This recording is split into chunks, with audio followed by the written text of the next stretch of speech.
गुरुर्ब्रह्मा गुरुर्विष्णू गुरुर्देवो महेश्वर गुरुर्साक्षात् परब्रह्म तस्मै श्री गुरवे नमः। ॐ सहना भवतु सहनौ भुनक्तु सह वीर्यं करवावहै तेजस्विनावधीतमस्तु मा विद्विषावहै। ॐ शान्ति शान्ति शान्ति हरि ओम्। Let there be peace, let there be peace and love amongst all the human beings of the universe. Let there be peace. Om Shanti Shanti Shanti. We have started the revision of chapter number 9, seen first and second topic. Third topic we are starting, that is Nirvasnata, the state from mental impressions. So we are on the page number 91, Essence of Yoga, Vashishta story of Dhamma and others. Shloka number 25. After seeing that this Dhamma, Val and Cutter has vanished from the battlefield, so this Shamrasur then thought of creation of three new entities by illusionary powers who are well known in scriptures. First condition is they are well known in scriptures. Second condition is devote of false idea. उनको गलत फहमी या गलत notions नहीं थी. And third is endowed with a discrimination. उनकी विवेक बुद्धि बहुत सॉलिड थी और without egotism. There are no egos. So he has created a three persons named Bhima, Bhasa and Dhruva. He has created that. So that's what Vasishta is telling Rama. And this illusionary power which he used is very wisely he has thought about and known more of the scriptures and devote of false idea, endowed with discrimination and without egotism. They who knew everything who had understood what ought to be understood, and were free from the fear of old age and death, as indeed the names Bhima, Bhasa, and Dhruva. So he has created such a great entities, and the name of these three are as well as the former three were egoistic appear to have relevance to the narrative. The former names translated as roe, prince, beast of prey and corpse. The latter is formidable, luster and firm. So with this now, the army of Deva was again destroyed by Bhima, Vyas and Dhruva, who were free from passion, whose hatred has been departed, who were always endowed with equal vision. So what about the proper end, who were formidable and who were faithful to the contemporary situations? So they were then very nicely framed, and they, the demigod, took refuge in Hari. So now they understood this. Gods, they understood that it is the great creation of the Samrashur. What is the great creation of Samrashur? This what we have to also see that by Purushartha, like by special efforts we have to do that. So Samrashur has got what? More of the scripture. So they are contemplating. Second is devote of false ideas. No false ideas. False idea about the world, false idea about the self, false idea of the God, and false idea about the spiritual practice. They do not have that. Endowed with the discrimination. They have the discrimination, Vivek Buddhi, and they are without egotism. And so, what has to be done? Where they are all aware of that. So now this Bhima, Bhas, and Druda, they were attacking the gods, and there was severe fear. So then this god again approached, took the refuge in Vishnu, and then Vishnu understood these people cannot do anything. So then Vishnu by his wheel-like weapon. So then Chakrenatha Hastastena. So he has said that his wheel-like weapon, and they had a very fierce fight.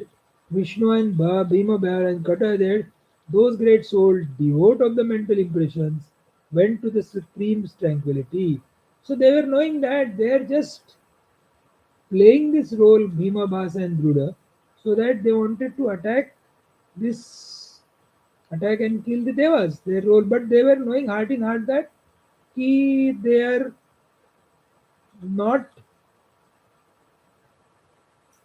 going to get affected because of the worldly loss or gain or a win. So then, because now Vishnu was knowing that they already dropped their mental impressions, the Atma Bhava is not there, Jivatma Bhava is not there, Ishwaratma Bhava is not there. So they were devoid of mental impressions, so they went to the supreme tranquility. Shantim, Shantim Upagattaha. So they have got, even though they were fighting against the gods, they got liberated. Therefore, the mind is bound by mental impressions and set free by the absence of mental impressions. So now the principle is told Tasmat Vasanaya Baddham Muktam Nirvasnata Mana. So the mind is bound by mental impression. The mental impression, if it is there, the mind is bound and set free from the absence of the mental impressions. If mental impressions are not there, it will set free.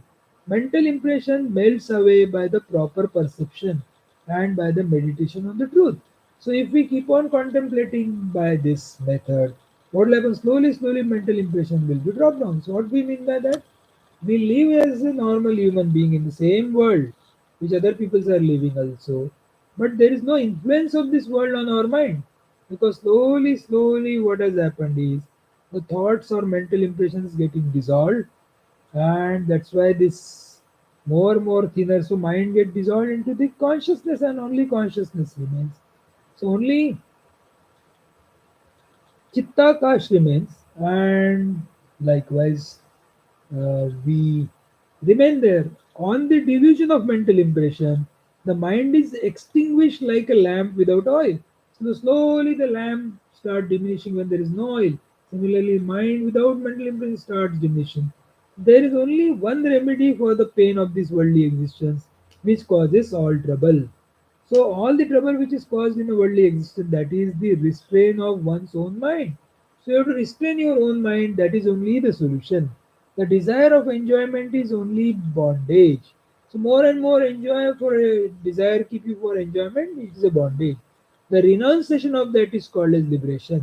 So it's basically Haricha or Hari Kripa. Both the things should have a tranquility in the mind. So four gateways are tranquility, contentment, holy company, and the inquiry. Any one, two, or three, four you apply. Here it is. Then tranquil mind. The rising of the mind is destruction. The destruction of mind is a great elevation or a beatitude. So, moment you dissolve your mind into the consciousness, you are always happy, cheerful, blissful, over and above cool and relaxed. So likewise you will be reaching that state. So that has been tried to be told here. So with this second topic, that is nirvasana. So what it is said is don't react in the life. Reactions happen due to the frustrations inside. So what Shastra says, no wrong notions, utter discrimination, no burden of ego. Abiding in the truth, what is to be known was known to them. And Jara Mrityu, fear, was not there for Bhima, Bhas, and Druda. So, whatever has to be done, they were doing beautifully without any raga, dvesh, or any hatred, because equanimity was maintained, perfectly maintained. They were living in utter presence, maintaining stories. We have to change. We have to change our attitude after listening these stories. At the time of death, whatever are our thoughts of mind, that is a blueprint of the next life. So when you are remain absolutely impression free, then the rivers will merge into the ocean. So it is like this. We should know this knowledge that all the waves are definitely going to hype up on the ocean because waves are waves.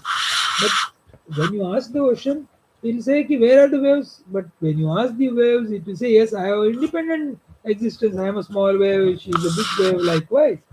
Have, having gone there, one does not return to this. Yad gatvana nivartante tad dhamam mam paramam mama. So having gone there, one does not return to this material world again. So when you know that all the waves are nothing but the ocean only, that is the samajhdari. Once then, even though the waves are coming, still we know it is only an ocean. Mind is bound by impression it carries. Let there be no impressions, no friends, no enemies, no likes, no dislikes, no important, no non-important, no past, no future. Then what remains is utter presence. So wherever you are, whatever you are, whenever you are, be 100% present. And As a result, our life performance will be perfect since we are fully available. By this practice, we will learn art of remaining present. Then the stage comes remaining present is effortless. This will click one day. So whatever the work, nobody is telling that you should go to the Himalayas or go in Giri Kandaras. Whatever the work you are doing, do the work systematically, happily with what principle, what mantra, wherever you are, whatever you are, whenever you are, be 100%. If you do that, then initially the efforts will be required, but subsequently there will be no efforts required. All mantras are divine mantras. These are all divine mantras. You are protected from yourself. So, what are the vasanas of mind? They appear, but they do not have existence. So, it is like the knot of the tie. It is a knot which is not.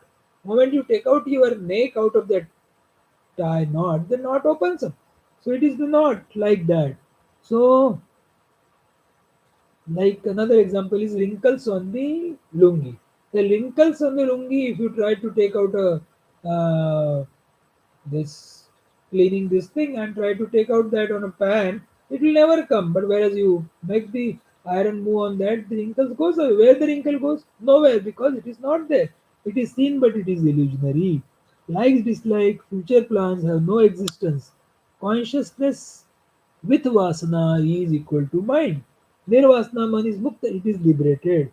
So when we recognize our divine nature, all wrong notions disappear. So whether you like it or not, whether you know it or not, whether you want it or not, you are divine. So always remember that you are divine nature and remain silent.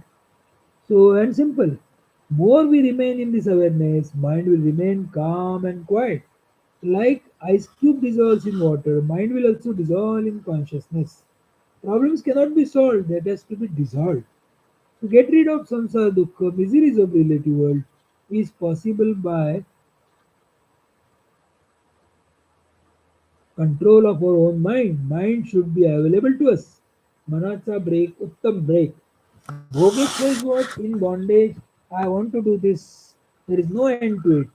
We get fed up of our mind, so we try different methods.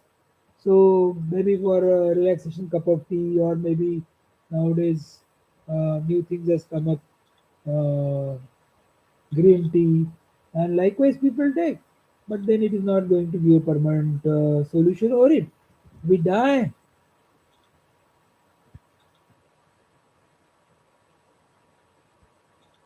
We try to do different practices like puja, yoga, meditation, or liquid spirituality, but we suffer that. All these efforts are invalid, they do not give you permanent solutions. We have to kill the mind. Killing the mind means dissolving the thoughts into the consciousness and stop habit of projection after perception. Perception will happen, but projection should not happen. Projection of mind in terms of speech, either we take ourselves real. We take our other way others, we take others real. So Madhyama Vani or Vaikhari Vani. When we talk to the world, we give status of reality to the world and body identification begins. We do not talk to ourselves, keep silence, then we are in the process of dissolving the mind in consciousness. So another mantra is Dekho Suno Bolo Mat. Mind is kept live because of too much involvement in samsara. Stop forwarding the WhatsApp to anybody. So what is that Guru? Shotriya and Brahmanishta. Guru has to be Shotriya and Brahmanishta. Now we'll see that as the next topic, that is Jiva Vibhava. With this prayers, Om Purnamada Purnamidam Purna Purnamadachati Purnasya Purnamadaya Purnamevashishati Om Shanti Shanti Shanti Hari Om Tatsat Sri Ramachandra Namaste. Something the divine fruits, the holy fruits of Purana.